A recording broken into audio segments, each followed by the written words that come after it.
ఈస్ట్లో అసలు గవర్నమెంట్ ఒకవేళ టీడీపీ వస్తే పూర్తి చేయాల్సిన అసలు ముఖ్యమైన పనులు ఏమున్నాయి? అసలు ఫస్ట్ మనకి స్టేడియం ఒకటి ఇప్పుడు మనకి వెస్ట్ వచ్చేసరికి ఎన్టీఆర్ స్టేడియం బాగా డెవలప్ అయింది. కానీ ఇటు అసలు ఏమీ లేదు.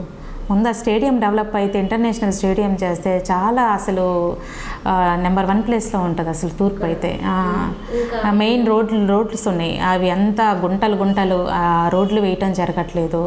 అది ఆర్ఓబి అంటారు, ఆర్యూబీకి సంబంధించినవి అంటారు. అవన్నీ రోడ్లు వేయిస్తే బాగుంటాయి. అంతా మెయిన్ రోడ్లు అంతా గుంటలే, బండ్లు వెళ్తాం కానీ అన్నీ అవి అసలు పట్టించుకోవట్లేదు. ముందు అవి వేయించాలి. మెయిన్ చెప్పాలంటే యూజిటీ ప్రాబ్లం బాగా ఉంది. Drainage, under ground drainage problem మాత్రం చాలా ఉంది. మాకు వచ్చేసరికి ఇక్కడ మనకి గాయత్రి హోటల్ నుంచి చార్మినార్ హోటల్ దాకా ఎప్పుడో ఎన్నో ఏళ్ళ కిందట వేసిన యూజిటీ లైన్ అది. ఆ లైన్ అసలు ఫుల్గా బ్లాక్ అయిపోయింది. వాటర్ ఎంత ఒక 15% వెళ్తుంది మనకి రైలుపేట నుంచి కొత్తపేట మీదుగా గుంటూరు వారి తోట మీదుగా వెళ్తుంది. మనకి గుంటూరు వారి తోటకి వెళ్ళేసరికి ఏ మ్యాన్ హోల్ చూసినా ఫుల్గా డ్రైనేజ్ వాటర్ ఉంటుంది. అది ఏం చేస్తారంటే వెహికల్ తీసుకొస్తారు, తోడతారు, పెద్ద కాలువలో వెళ్ళిపోస్తారు.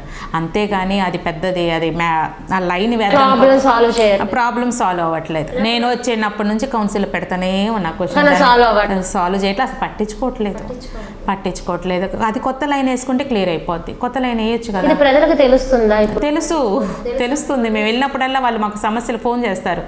ఇళ్లలోకి డ్రైనేజ్ వాటర్ వస్తుంది. గుంటూరు వారి తోట వచ్చేసరికి మేడం మేము ఉండలేకపోతున్నాం మేడం అంటే నేను వెళ్తే ఏం చేస్తాం, అదంతా ఫుల్ వెహికల్ వస్తుంది. ఫోన్ చేస్తే ఇంజనీరింగ్ డిపార్ట్మెంట్కి ఫోన్ చేయగానే వెహికల్ పంపిస్తారు.